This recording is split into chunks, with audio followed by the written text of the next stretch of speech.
We have a huge genomics program in Cambridge.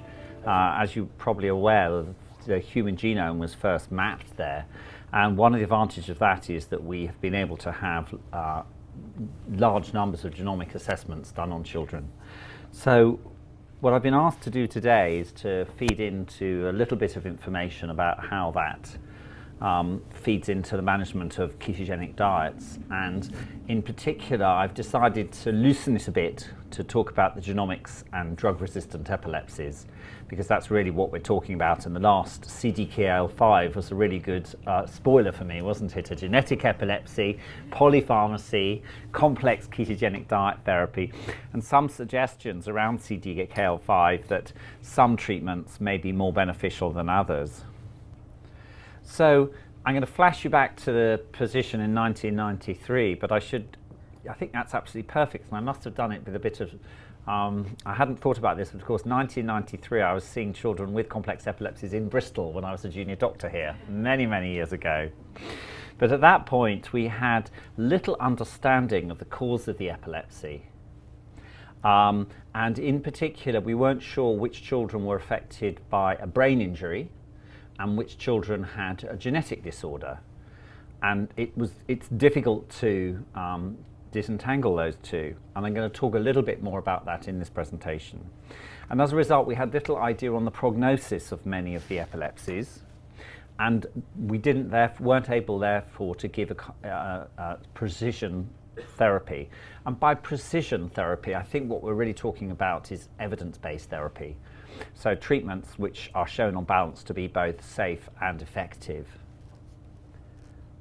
So if you think about lesion-negative epileptic encephalopathies, and a good example of that will be Lennox-Gastaut syndrome.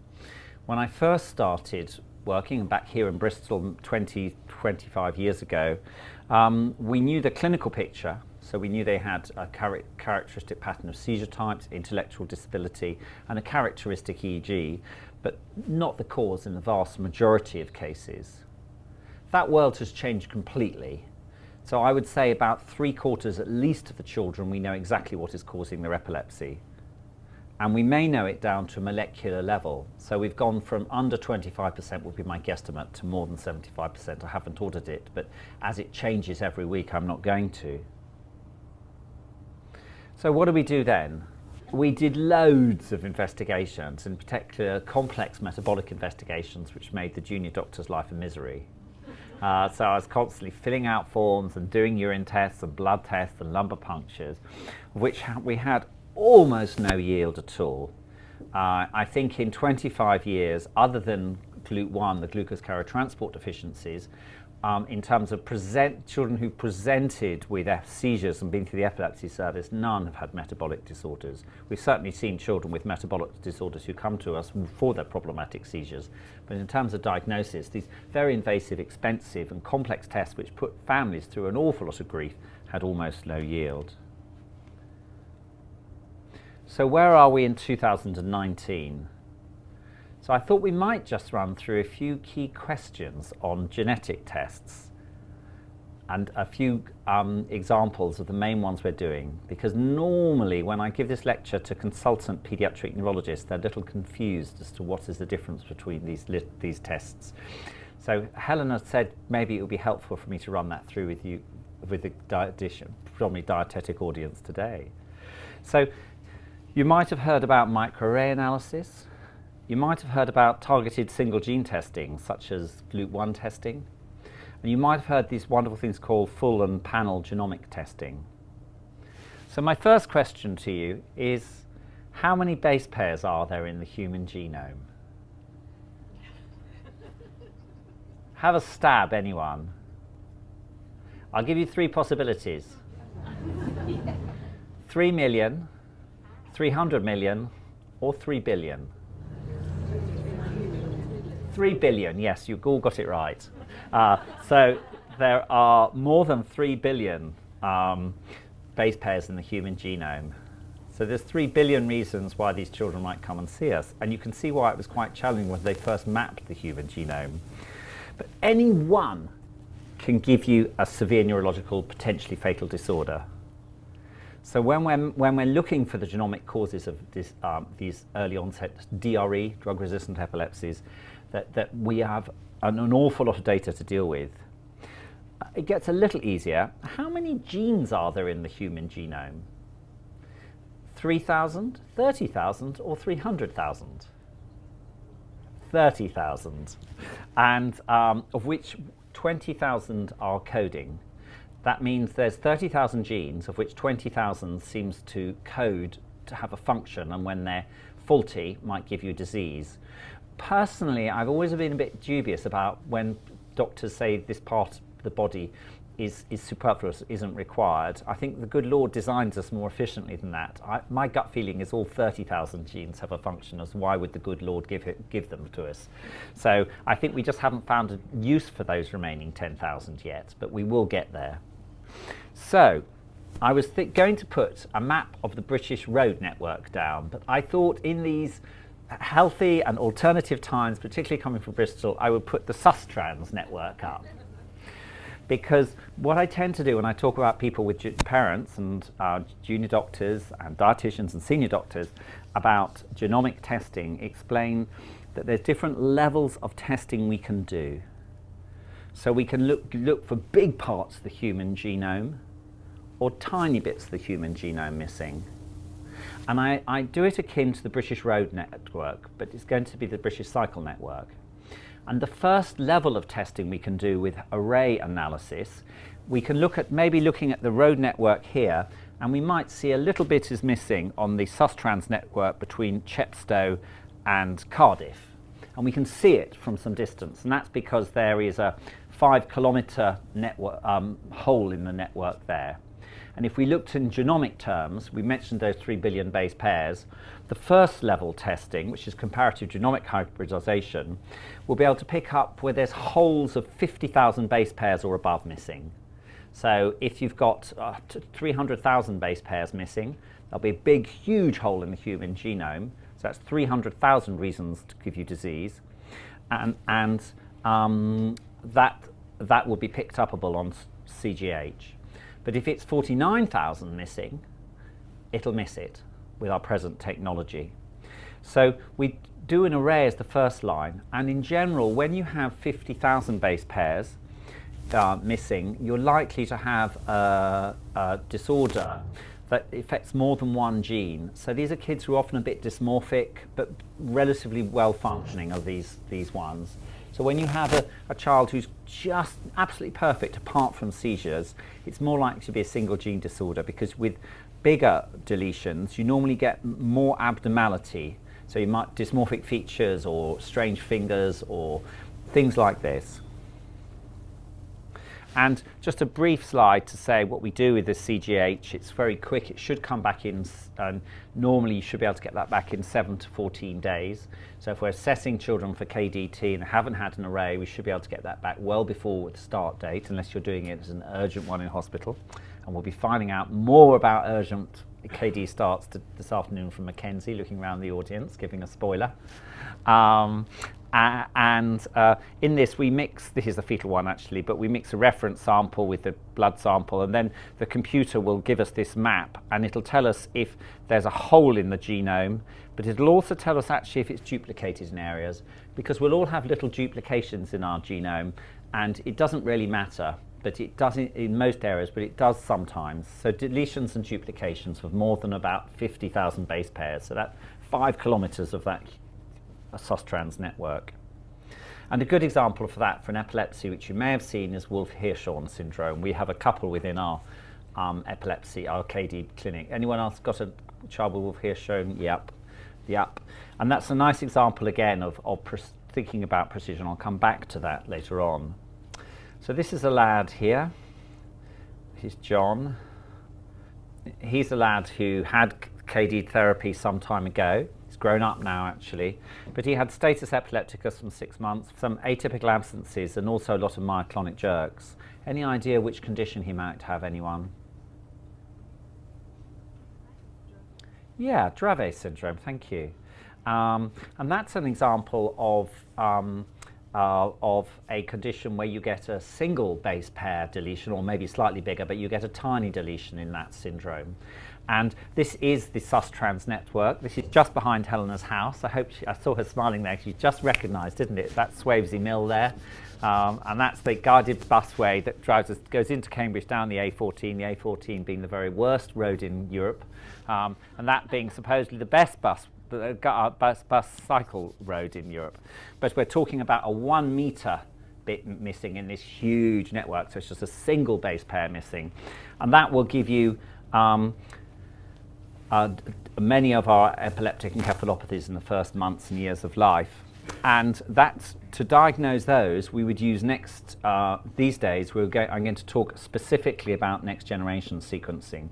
So in this we take a blood sample and we chop up all the DNA into lots of pieces, and then we mix it up with lots of other what we call primers, and you'll have a length of DNA with this shape, shall we say, and the primer will match it, chunk nicely, and then that primer's gone. If the primer is still circulating at the end, it means the sequence of the DNA isn't correct. So we can see when we get to the computer at the end whether any bits of the DNA are absent, basically. And that cost of that has dramatically reduced. It's now about $750 to get a full sequence of 3 billion base pairs. But there's different levels of interrogation we do on it, and we have what effectively normally happens is when the neurologist says we've done a next generation sequencing, they kind of have and haven't. So what they've probably done is look at a panel of genes that are known to cause that type of disorder.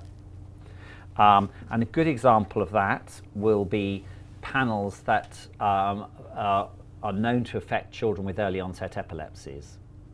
And the one that's been widely used is about 100 genes on the panel. So the problem with that technology is it gives you vast amount of data. It gives you wrong conclusions, either missing the mutation, a false negative, or identifying a mutation as the cause when it's not, and that's known as a false positive, or very commonly changes of uncertain significance. So you have a vast amount of data to deal with there.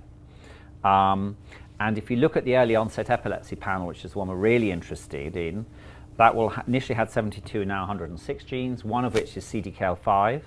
So this is a kid with early onset epilepsy, infantile spasms, maybe some other seizures, developmental delay. And it has quite a good yield. I'm not sure whether we think 4 out of 10 in children under 2 with severe epilepsies, it'll explain the epilepsy. If you think it's a genomic epilepsy, i.e. there's no evidence of a brain injury, then it'll find the answer in 4 out of 10. I'm not sure if 4 out of 10 is good or bad. I think parents would tell us if they're in the 4, it's good news. If they're in the 6, it's bad news, isn't it? So for me, it's a huge step up in technology because, you know, for this population, we were running at 1 in 100, 1 in 1,000. But one has to be careful to temper the enthusiasm. We've managed, you know, we've managed to find a diagnosis because parents will see it very differently.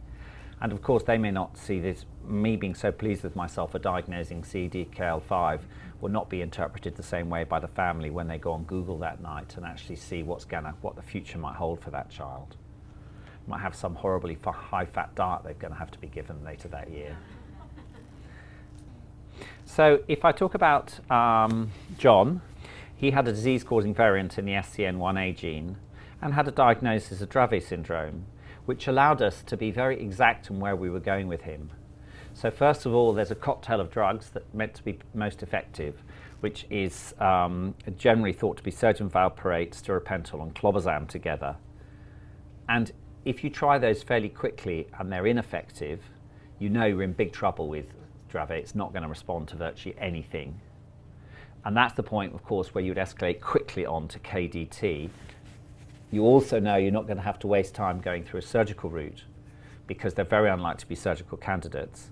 And more recently, there's been some interest in cannabinoids, but the cannabinoids are very unlikely to be either as effective or as clean as the KDT compared to put the two together. Cannabinoids are not particularly effective and they're not particularly clean. You get a lot of gastrointestinal disturbances. Of course we will use them, but we still would go for KDT very early on that journey, or at least discuss the pros and cons. So we can start to move towards what we call precision medicine with specific treatments for specific genetic disorders.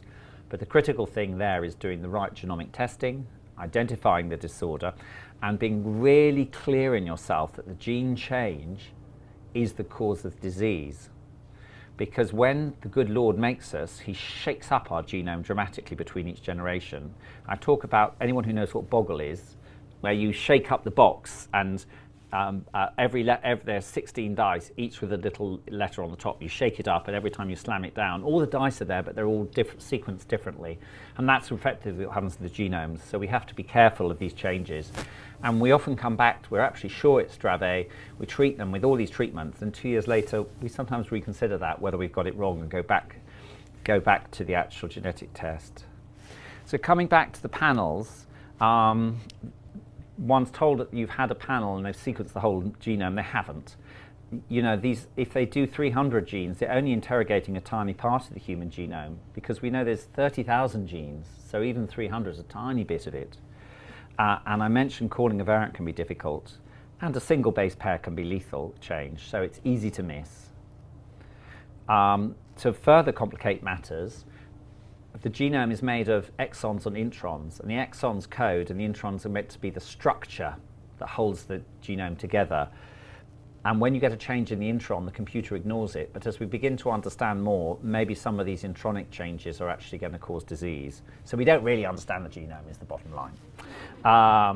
We will also, at present, it will neglect genes of unknown function.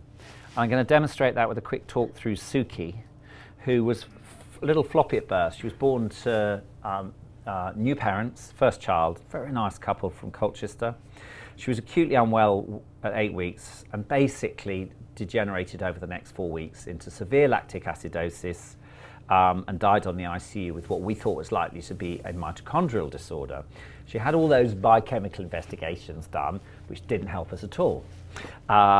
So we said, please don't get pregnant until we have had a chance to do the genomic analysis. So what happened?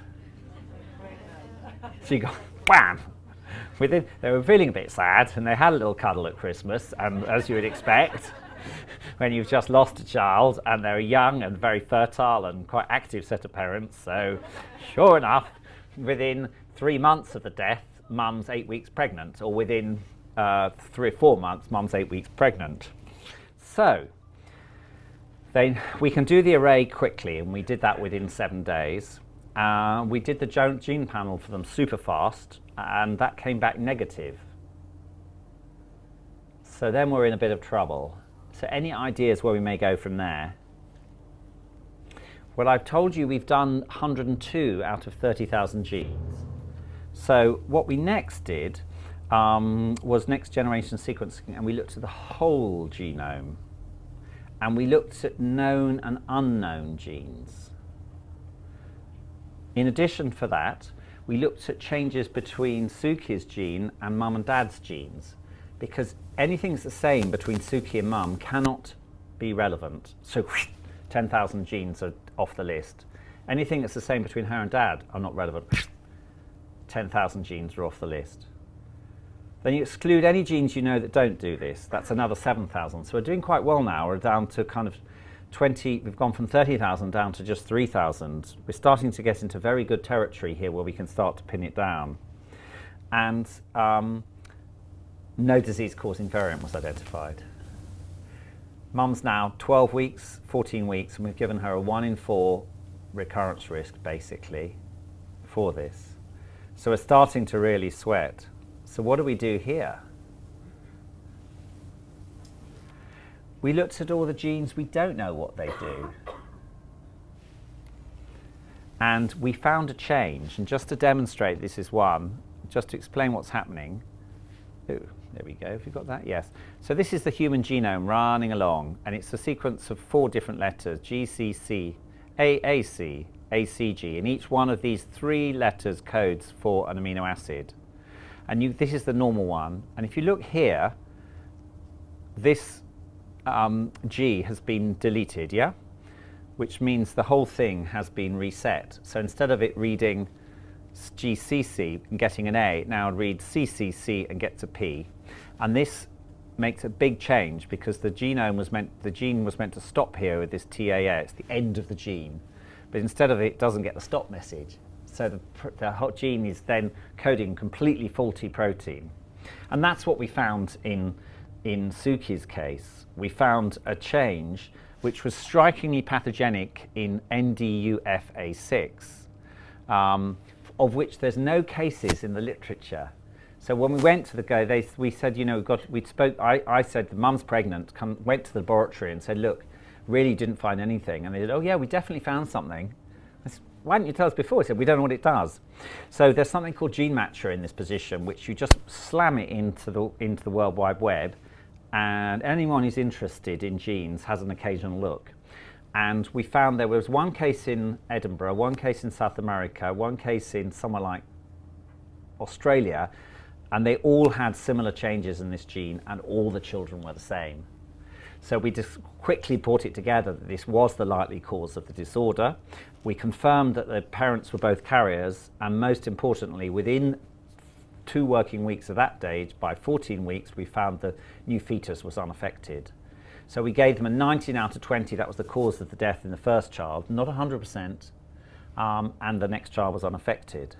But it shows you the level of genomic investigation we can do, starting from a good history, a good examination, big chunks of the human genome with arrays, a panel of genes for classic things such as Dravet, and then moving on to very rare disorders such as CDKL5, and then ultra-rare disorders with the first described case in the world, effectively with this one.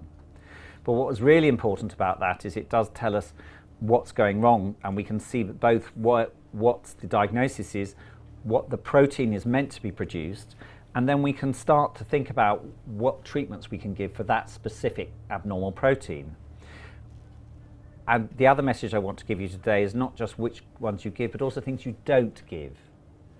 Because as we get precision medicine, maybe we find that 40% of children do well in the KDD, but it may be that a third of those children shouldn't have it because they do badly. So if we remove that third through precision medicine, we may find that we have 60–70% of our children doing really well with KDD. If we know that CDKL5 generally does poorly, then we know in future to remove that from the population, we start to get much better yields. So we have a program called Next Generation Sequencing in Cambridge, and from the very first point you say, hello Mr. and Mrs. Jones, to when they sit with you and give you the result is 21 days. That's 3 working weeks from start to finish, which is absolutely fantastic.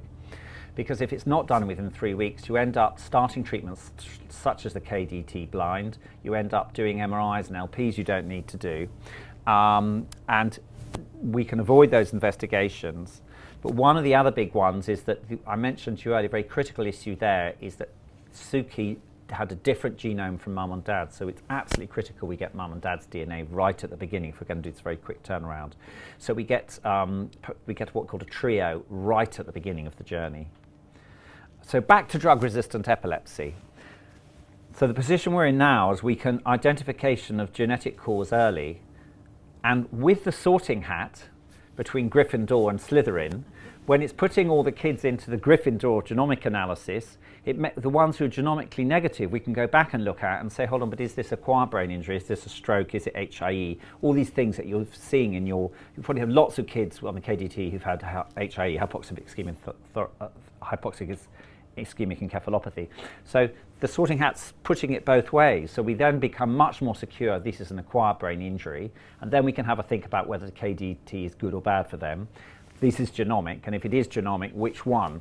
Is this a group that's good or bad for the KDT? We don't know for CDKL5, but why don't we put, we've got 2, you've got 2 or 3, everyone's got 2 or 3, let's look at them and see how they did. I think we'll probably find that none of them are cured, but we knew they wouldn't before we started. So the question then was whether we do a trial. Larger deletions and rearrangements may have specific drugs and cocktails, and a good example of that would be Wolf Hirschhorn. The little girl I showed you earlier has a particularly bad epilepsy. Wolf Hirschhorn's fatal if you go on Google. It's really difficult epilepsy, but they're meant to do better on sodium valproate, and certainly you're going to get into trouble very quickly if you see the child age 1.5 and they've got the classic deletion on the short arm of chromosome 4 that you get with Wolff-Hirschhorn. You're going to be in big difficulty, and you're almost certainly going to need the KDT within a few months. So it really is useful for that, because you can start mapping, and when the phone call from the DGH comes in saying you're in big trouble, I'm not just saying tweak the levetiracetam because it's not going to work. We're going to need to think about other therapies. But as much as we go on the genomics, we also need to be guided by the EEG, because in general, if you have a genetic and generalized epilepsy, some drugs make it worse, some drugs make it better. And if it's a focal epilepsy, the same holds.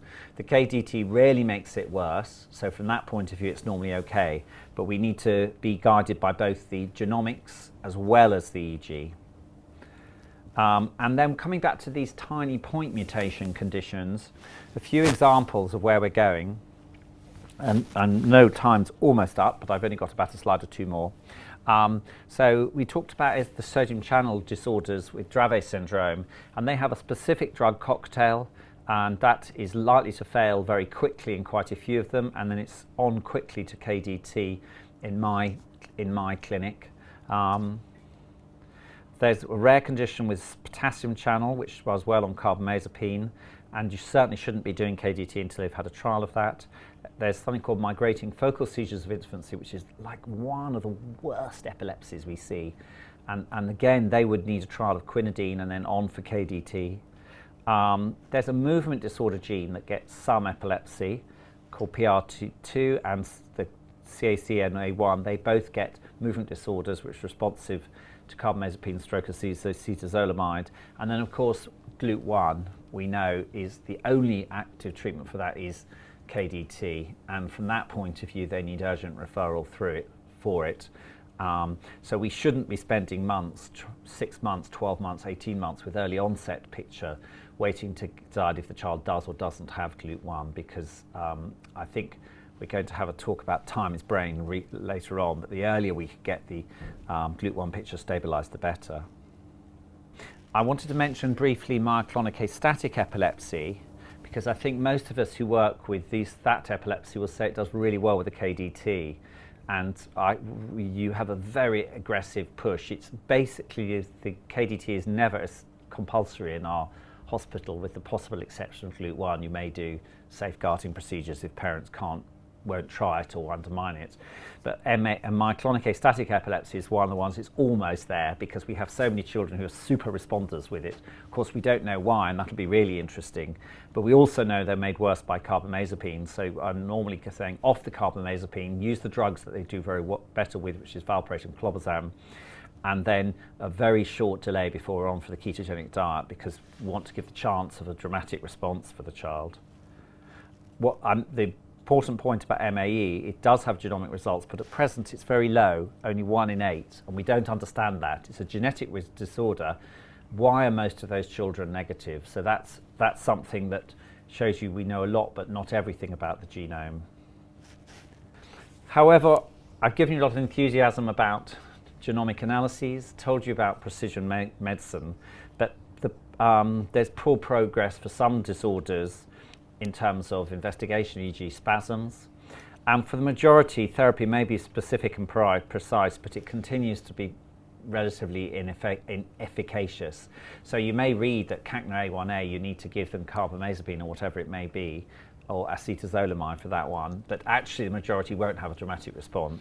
So again, there's still a very strong role for the ketogenic diet, and having a think about early discussion for these genomic disorders is essential, but tempering that with the low chances of improvement with things like CDKL5. He's probably going to fail for that, isn't it? Because everything fails for that.